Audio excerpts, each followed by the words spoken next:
جاتون خالی داشتیم آبگوش میخوردیم، گوشکوبو برداشتم تریپ خاطرات کودکی برداشتم، گفتم ای مامان این گوشکوب سنش از من بیشتره. گفتش که فایدهش هم همینطور.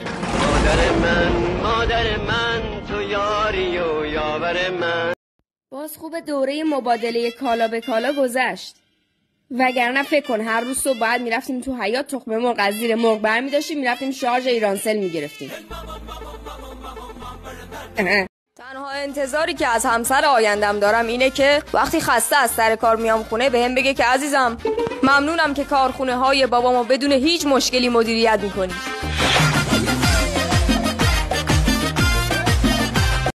سگ دوستامو بغل کرده بودم، عکس گذاشته بودم اینستا، دختر زیرش کامنت نوشته کدومش تویی؟ منم نوشتم همونی که تو رو بغل کرده بیب.